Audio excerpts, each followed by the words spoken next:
정부가 국가기술 경쟁력을 높이고 전 세계에 기여할 수 있는 과학기술 개발을 위해 글로벌 프론티어 사업을 추진하고 있는데요.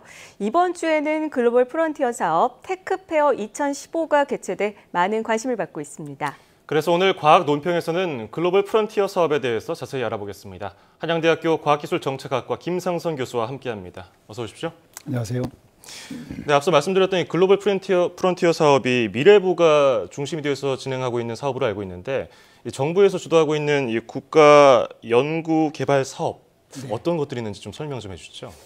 말씀하신 것처럼 이제 글로벌 프론티어 사업은 국가 연구 개발 사업의 하나입니다. 네. 그래서 국가에서는 그 국가 경쟁력 제고라든가 삶의 질 향상, 또 사회 문제 해결 이런 걸 위해서 이제 국가가 연구비의 일부 또는 전부를 지원해서 연구 개발 사업을 추진하는 거죠. 현재는 이제 미래부, 산업부, 교육부, 방사청, 중기청 한 20여 개 부처가 참여를 하고 있고요. 각자 소관 분야에 대해서 연구 개발을 지원하고 있습니다. 금년도 예산 규모가 이제 18조 9천억인데요. 이게 국가 총 살림살이의 한 5% 됩니다. 그 중요성이 증대됨에 따라서 초기에는 이제 미래부, 교육부 이런 중심으로 하다가 지금은 전 부처로 확대가 되고 있고요. R&D 예산도 99년도 이래로 연평균 11%씩 늘어나고 있습니다. 그만큼 이제 과학기술이 중요하다는 얘기인데요. 네네. 앞으로도 이제 과학기술이 모든 분야 발전의 중심이 되기 때문에 나라 살림이 아무리 어려워도 미래의 씨앗이라는 측면에서 과학기술 투자만은 계속 확대돼야 되겠다. 내년 같은 경우도 이제 지금 나라 살림이 녹록지 않을 것 같아요. 그런데 이런 점을 감안해서 지속적으로 예산 투자를 해야 되겠다 생각이 되고 있습니다. 네, 이번에 이 테크페어 2015 글로벌 프론티어 사업의 일환이라고 할 수 있잖아요. 네네. 이게 어떤 사업입니까? 이제 글로벌 프론티어 사업은 국가 연구 개발 사업 중에서도 대표적인 장기 대형 사업입니다. 국가 연구 개발 사업 초기 단계에는 연구비 규모가 크지 않기 때문에 이 작은 소규모 단위 과제를 중심으로 했는데요. 연구 규모가 이제 커짐에 따라서 100억 이상 되는 장기 대형 과제도 추진하게 된 거죠. 네. 그러니까 예를 들어서 이제 한 20년 전에 G7 프로젝트라는 게 있었어요. 그래서 그 사업에 따라서 요새 이제 이동통신의 근간이 되는 CDMA 기술이라든가 또 초고집적 메모리 반도체라든가 평면 TV 이런 것들이 이제 G7 프로젝트의 성과죠. 그게 이제 잘 진행이 돼서 후속적으로 나온 것이 이제 21세기 프론티어 사업이라는 것이었어요. 21세기 프론티어 사업을 통해서 바이오 신약을 개발하고 이산화탄소를 저감하는 기술, 또 나노 반도체 이런 성과를 냈죠. 네. 그러니까 글로벌 프론티어 사업은 앞에 이제 G7하고 21세기 프론티어 후속 사업입니다, 이게. 그러니까 약간 차이점이 있다면은 앞에 두 사업은 선진국 추격형이었는 데 비해서 이 글로벌 프론티어 사업은 세계 1등 원천 기술 개발하자 이런 목표로 기술 선도형 사업이라고 볼 수가 있습니다. 그래서 이 사업을 처음에 기획할 때부터 그 철학을 4G, 그러니까 네 가지 G를 저희 목표로 삼았었는데요. 첫 번째 G는 이제 글로벌 R&D다. 이게 세계적 수준의 과학기술 탑 브랜드를 구축한다는 것이고요. 두 번째 G는 그라운드 브레이킹. 그래서 이제 10년 이상 미래를 보는 중장기 기초 원천 기술을 개발하겠다는 거고요.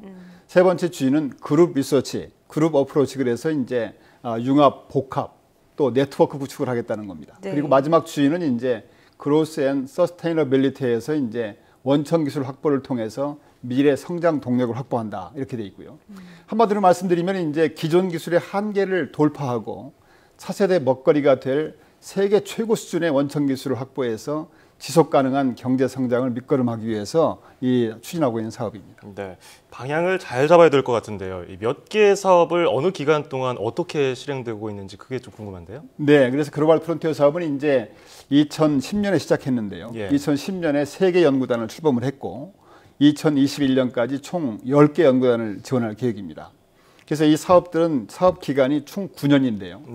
2년, 3년, 4년에서 1단계, 2단계, 3단계로 구분되어 있습니다. 1단계는 이제 요소 기반 기술을 개발하고 2단계에 가서는 시스템 융합 기술을 개발하고 3단계에는 안정화, 최적화를 하려고 하는 목표를 가지고 있는데요.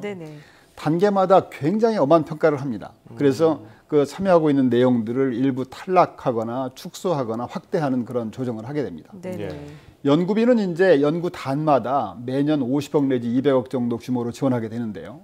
9년 동안 총 사업단별로 한 1,200억 원 정도를 지원하게 됩니다. 네, 잘 활용이 돼야 될 텐데 이번 주에 개최되는 이 테크페어 2015에서 선보이는 사업들은 과연 어떤 목적으로 진행이 되는 걸까요? 네, 테크페어 그러니까 이제 뭐 기술 시장 그러니까 그런 거 아니겠습니까? 그래서 그동안에 이제 2010년에 그 아까 시작된 사업단이 3개인데요. 그 사업단에서 그동안에 개발한 성과를 일반 국민과 연구자 또 기업에게 알리는 겁니다. 이제 알려서 같이 공동 연구 개발할 파트너를 찾거나 또 기술 이전 대상 기업을 찾거나 이런 역할을 하는 것이 이번에 이제 테크페어의 목적이고요.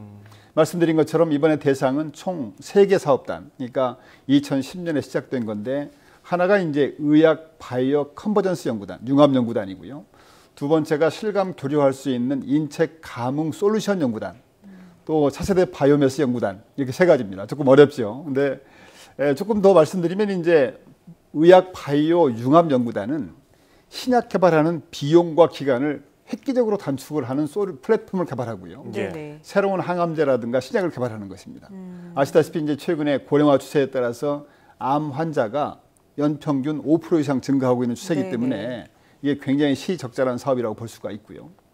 두 번째가 이제 실감 교류 인체 감응 솔루션 연구단인데 인간과 로봇 또 인간과 가상 사회가 생각과 감정을 실시간으로 소통하는 기술입니다. 그래서 예를 들어서 이제 현실 공간하고 가상 공간, 원격 공간이 하나가 되는 것입니다. 그러니까 이런 기술을 이용해서 이제 실감 스마트 교실, 뭐 여기 있는 학생하고 저 멀리 있는 학생들이 이 실감 스마트 환경 속에서 같이 공부할 수 있는 거죠. 또 스마트 워크센터라든가 또 스마트 원격 진료, 그러니까 멀리 뭐 낙도에 있는 환자를 의사가 직접 실감 교류하면서 진료할 수 있는 뭐 그런 것들이 이루어질 수가 있고요. 차세대 바이오매스 기술 연구단은 이제 바다에 있는 미세 조류를 이용해서 경제성이 있는 바이오 연료라든가 바이오 소재를 개발함으로 해서 에너지 자립 기반 확보를 목표로 하고 있습니다. 참고로 글로벌 프론티어 사업에는 지금 이제 2010년에 시작한 이 3개 사업 외에도 태양전지, 연료전지 등 청정, 고효율, 저가, 미래 에너지 개발을 목적으로 하고 있는 멀티스케일 에너지 시스템 연구단이라는 게 있는데요. 그런 시스템 연구단 등 한 7개 정도가 있습니다. 토탈리 한 10개 정도가 지금 가동이 되고 있습니다. 뭐 하나하나 단어가 어려워서 그렇지 건강, 또 IT하고 융합하고 에너지 자원을 개발한다. 뭐 이 정도를 요약하면 될 것 같은데 그렇다면 이 글로벌 프론티어 사업이 제대로 방향을 잡고 흘러가려면 어떤 점을 좀 신경 써야 될까요? 뭐 여러 가지가 있을 텐데요. 3가지만 말씀을 드리면은 우선은 이제 앞에서 말씀드린 것처럼 글로벌 프론티어 사업이 지향하는 목적이 세계 1등의 원천 기술을 개발하는 거 아니겠습니까? 쉽지 않은 일이잖아요. 근데 우리나라 특유의 그 빨리빨리 조급함 때문에 너무 성과를 다그치면 안 된다. 연구팀을 믿어주고 계획대로 안정적으로 추진할 수 있도록 신뢰하고 기다려주는 것이 중요하다고 저는 보고 있고요. 두 번째는 이제 연구비 안정적인 지원입니다. 그래서 이제 우리가 이 장기 대형 과제는 아까도 말씀드린 것처럼 이제 과제당 100억 단위가 연간 들어가기 때문에 처음에 시작할 때는 굉장히 신중해야 된다. 그러나 일단 결정이 된 사업에 대해서는 이게 계획대로 안정적으로 지원될 수 있도록 연구비라든가 연구 기간을 제대로 보장해줘야 되겠다 하는 것이 이제 두 번째고요. 마지막으로 이제 연구 성과의 활용 확산을 위해서 별도의 어떤 전문적인 지원이 병행되어야 된다. 그러니까 이제 보통 연구팀으로 하여금 자꾸 연구 확산 활용을 하게 유도를 하게 되면은 그 사람들이 1등 성과를 만드는 데 주력해야 되는데 그러지 못하지 않습니까? 그래서 별도의 스마트한 지원 시스템이 있어서 연구 성과의 확산이라든가 지재권 확보라든가 이런 성과 활용 확산을 제대로 지원해야 되겠다 하는 측면입니다. 네, 잘 알겠습니다. 이 글로벌 프론티어 사업을 통해서 차세대 먹거리가 될 수 있는 원천 기술을 제대로 확보를 좀 하고 지속 가능한 경제 성장의 발판이 마련됐으면 좋겠습니다. 자, 지금까지 한양대학교 김상선 교수였습니다. 오늘 말씀 고맙습니다. 감사합니다.